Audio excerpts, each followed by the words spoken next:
being convinced means a present state condition. It's not like I was convinced, I'm going to be convinced. Being convinced. So I'm in the verb of convinced. Of what? It says that self manifested in various ways is what has defeated us. That's what you're convinced of.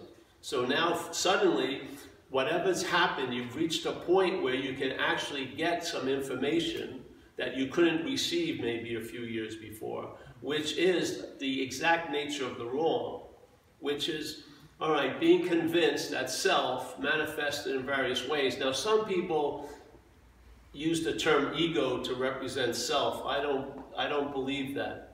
Because when people talk about ego, they have an ego or they lost an ego. But what is that feeling of being the one who had or lost the ego? That's the bondage of self. It's the identification as the doer, the thinker, the feeler, the haver, the loser. Yes? It's that sense of being the one as an alpha and omega. And the language reinforces it constantly. If you listen to the language going through our head, it's basically saying you have a lot to do with shit you have nothing to do with all day. Really, it is. I just heard it again today, which, what was it? The old hair thing is good, but you said something else where, you know, I did a talk in New York once. I hadn't been there in a few years, and so the first person to walk in, I had long hair now, says, "Hey, Paul, you're growing your hair." And I go, "Oh, yes, I'm growing my hair. And I'm doing a really good job." And then, "You're not doing a good job. You're balding very badly." So I say, you know, I've joined together with other people, and we grow our hair together, and it seems to work. And I'm going to invite you to the thing. I can have pride about my hair. You know what I mean? Or some people who are bald may feel embarrassed about the baldness as if it's their baldness. You know what I mean? I did not wake up, I'm going to be bald. It happens, right? Something happens. And the thing is about growing your hair, all I have to do is not cut it. It seems to grow on its own, which has a lot to do with what life is really about most of the time. Life is going to be doing it basically on its own, yet we sort of like run on the side of it and narrate as if we're in front of it and doing it all. And what happens is it provokes this huge sense of responsibility that we'd like to get out of. Yeah. And to me, the alcoholic of my type was I was willing to pay any consequence tomorrow not to feel uncomfortable now, because that's what I was. I was feeling freaking uncomfortable, and I didn't even care if I liked the shit. As long as it changed how I felt, it succeeded, yeah? It wasn't about, oh, because people will say, why would you want to do that? Why would you go on a 10-day cocaine run when you know what hellish events are going to happen? Because it didn't matter. I wanted to have a sense of control and change feelings, basically. I didn't want you to sneak up on me and give me a feeling. I wanted to have a feeling in place, so when the girlfriend would leave me, I was loaded, so it didn't really matter that much. If she would have left me when I was sober, I could have gone on for months, you know, bemoaning the loss of my source of all my happiness. I forgot her that night at another club. It seemed to work, but it doesn't work because something's thriving in all that, which is this identification or this idea of who and what you are. And AA has one of the greatest statements of all, and I get introduced to a lot of spiritual groups, but this is one of the greatest statements, which is self can't get out of self. It explains the whole dilemma in recovery and before recovery. It's the same saying. Basically, the mental state is identified with another state and wants to get out of that other state, but as the state. And if you do, you can see thousands of different gymnastic moves, and it goes right back to that same theme. There's an attempt to get out of what you're actually not in. That's why it never succeeds. But while it's not succeeding, because of the self-centeredness, you'll blame yourself. You will think that if I would have only meditated a half hour longer, I would have been available for that download. No fucking way. Because there's already a download in place that's going to claim the download.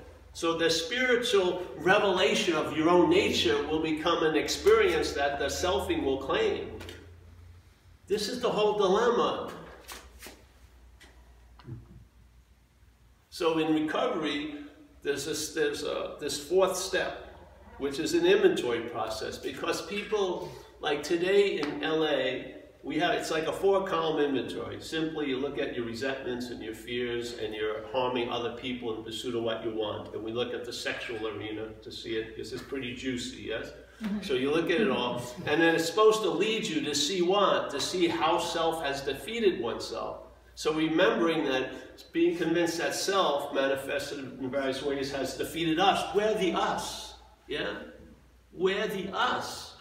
And as soon as I saw it as not me, the first possibility that arose, which was always available, but I wasn't, which is I can be free from it. As long as I was in the act of identifying with it, I could only entertain being free as it. Yeah? I wanted to go away on that trip from self with self. Yeah? That was the dilemma. And no matter how subtle the activities I did, it was still confounded by that statement of self cannot get out of self. Or as a great Zen master says, or said, Huang Po, you cannot use the Buddha to seek the Buddha. Yeah? Now, if you were Steve, why the hell would he say that to you? But you're not Steve. You're identified as Steve. But the Huang Po was seeing you as the Buddha, and it was just trying to get a message through to the Buddha, because the system of selfing is an incredible defense mechanism. It's like the Death Star in Star Wars. It's shooting down all the fighter planes, yeah? Very rarely does a message get through to your innermost. It usually gets captured by the head and then turned into something. So when you hear the message as Steve, you can't use the Buddha to seek the Buddha. It's very confusing, because right now Steve is practicing Buddhism to find some attributes of the Buddha that it can acquire so that it becomes a better Steve. And there's a lot of other people who are identified with that same format and will agree with you. So you'll get a certain herding sense of belonging, but I feel you're getting misdirected. Yeah? And Huang Po tries to stop the whole thing and says, hey, you can't use the Buddha to seek the Buddha. You can't use light to seek light. You can't use big M mind, I don't mean the mental state, mind to seek mind. It's a warning. It's like on a cigarette pack, you get that warning. This could be dangerous to your physical health. Well, this can be incredibly dangerous to your spiritual health. Completely. Because the way you're not exercising your true health spiritually is trying to become spiritual.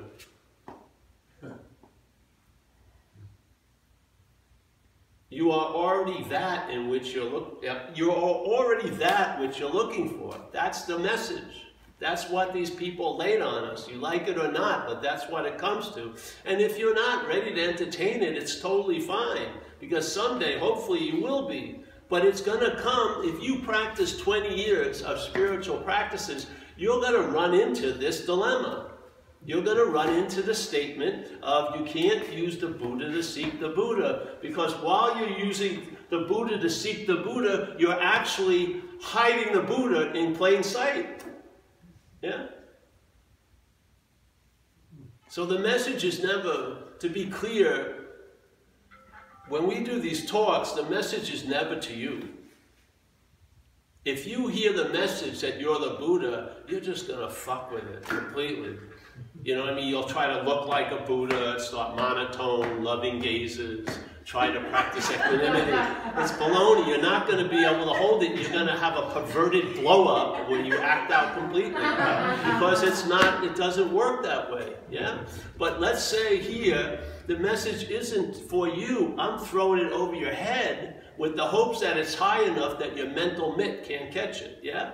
And then one message, one tiny saying gets through. That's all that's necessary. Yeah? Because when the Buddha hears, it's insane to use the Buddha to seek the Buddha. That goes somewhere. If you hear it, it gets neutered. Because it doesn't get to the real recipient of the message, which is the Buddha, which is what we are.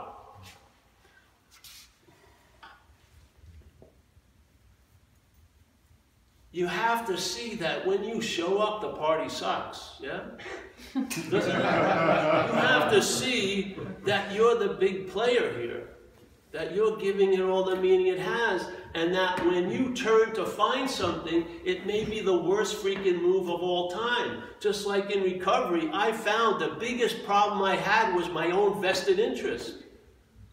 I spent, listening to my head and having life managed by my head always led me to having to be managed by other people. I had to get institutionalized. The last institution I was in was 2 years in a program called Delancey Street. And they told me what to do every day, all day, for 2 years straight.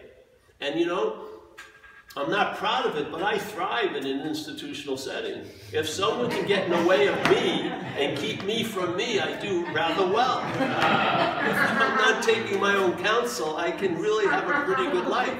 So after 2 years, I graduated from there with flying colors. And then suddenly, I was back to listening K-Paul completely. And in a week, the irritable restlessness, discontent drove me back to that place. Like in spirituality, you talk about surrender. Well, in alcoholism or addiction, the surrender is fuck it, basically. It led me to fuck it, and I got loaded again. And then it went on a 10-month tear. It was just unfreaking believable because I went to college. All this shit happened was just had no defense against it. It just used me as transportation. But a lot was revealed. And I saw alcoholism, and I see the sense of self as a foreign installment or as a parasitical mental movement. And it's so clear, I don't care how I see it, but all of them represent it's not me. And that's the key. How are you going to move away from something if you take yourself to be that something you're trying to move away from? You can't escape you as you. We've tried it. Some of us, we may not have been the greatest spiritual seekers, but some of us in this room were pretty damn good drug takers. Yeah, I would say I was a fucking high-level devotee of cocaine. And I dedicated my life to it. I took whatever I had or whatever you had. I gave everything to it, and I loved it, really. It was like a religion to me, shooting it. And you know what? You cannot escape from an imaginary place. You can't get out of here as you. So, on one level, recovery and getting the right habits and doing the work, but they lead you, if you take suggestions that are sound, after a few years, the suggestions are going to bear fruit. You're going to have, instead of trying to do gratitude lists all day, you'll have an attitude of gratitude, yes? Your whole attitude and outlook in life will change. It will, basically your source code as the action figure will be upgraded. It really will. And then, and you will not spend 1 minute looking for what cannot be found. You will not be looking for a spiritual experience, ever again, because you are what you've been looking for, and it's not on the level of meeting it, or experiencing it, or knowing it, or studying it. It's only on one level, and that is being it. Yeah? That's the only possibility. Yeah? You can know about artists, you can study about artists, you can understand artistry, but then there's being an artist is totally different, yeah? This is the point. This is if you're in recovery, it's going to lead to this point sooner or later, because that's what it does. It will take you to this solution, because if the solution is right where you are at all times with no requirement to meet it, it's going to produce an ease and comfort, yeah? You're going to chill out.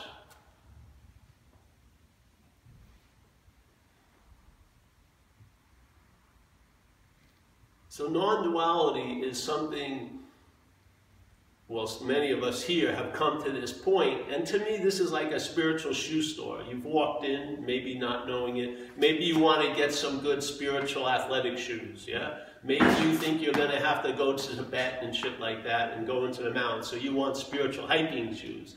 Or whatever it is. I'd rather go with slippers, but whatever it is. So then everyone talks to me and says, oh, what they want, and I go in the back and I bring totally different shoes.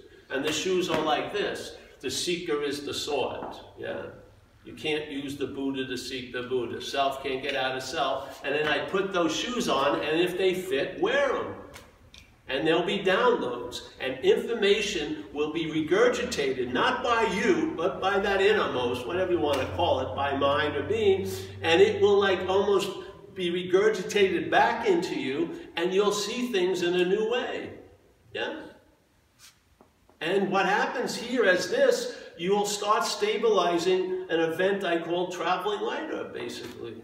And then after years of traveling lighter as this, I ask myself, what more do you freaking want? This whole idea of enlightenment as this is never going to happen. You are never going to get enlightened. There is no liberation. The real liberation is from the need to be liberated. That's what you're liberated from. You realize the great wisdom of no escape. You're not going to get out of here as this. Yeah? So what happens is acceptance comes, and the greatest acceptance is of your own fucking machinery. You come off the biggest hook of all, because you'll give a lot of breaks to people you love and friends, but not you. Yeah. This urban renewal project was canceled about 12 years ago. What you see is what you get. There's no upgrades. I'm not planning any new additions. No streamlining. Same thing with the message. People who've come see me for years. Is there anything new? No, there's nothing fucking new. When's the next retreat? There's never been a retreat, first of all, so there's not a next one. When's the next intensive? Isn't today intense enough? You need to fucking pay money for an intensive? Fucking just live in LA. We were at this Erewhon fucking health food market. It was like Whole Foods on speed. I got bumped into like 30 times. And you would think health foods would, you know, everyone, no, they're fucking going crazy. Jesus Christ. So, this thing, you're not going to make this into spirit.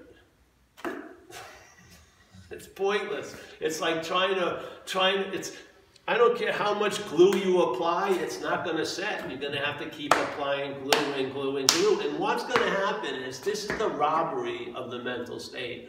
Whatever you seem to do, the mental state is claiming to be the doer of it. Yeah? And the process of selfing is so fast in the mental state, I don't believe there's any process that you can do out here that would outdraw it. So basically, if there's meditation, you better see that the mental state, every minute meditation is occurring, is using the meditation to claim the meditator. It's building another fucking self. It doesn't matter if you got tats and leather and you're hanging out in Sixth and Market in San Francisco, or you're at art galleries sipping wine, or fucking meditating 12 hours. It's claiming every fucking action. That's what it does. That which doesn't have a life claims the life you offer it. It's working right now. There's a sense that it's you that's hearing this message. That's not the fucking message. It has nothing to do with you hearing it or not hearing it. What is hearing it already has it. I am so sure that you've been served the spiritual subpoena. I don't need to go on for 5 freaking hours. I don't need to have a 10-day retreat. That doesn't take much. All you have to realize is you're not that which is searching for what you are. You're not that feels shitty. You're not that's thinking they're going to get loaded again. You're not that's being implied by all those thoughts and all those memories. You're not that. Why would you want to be beholden to that old caricature? It's not going to serve you. And you know what? That parasite of the mind is not going to become a pet. It's a parasite. It wants to feed off you. It wants your attention and interest. It wants to disperse you and be totally occupied with what's not happening. Because in what's not happening, it's all that's happening. When you're thought about 5 years ago, how are you pictured? As a body.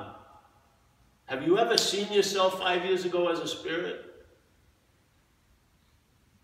When you're worrying about you 10 years from now, the worrying, the relevance of the worrying is based on you as a body.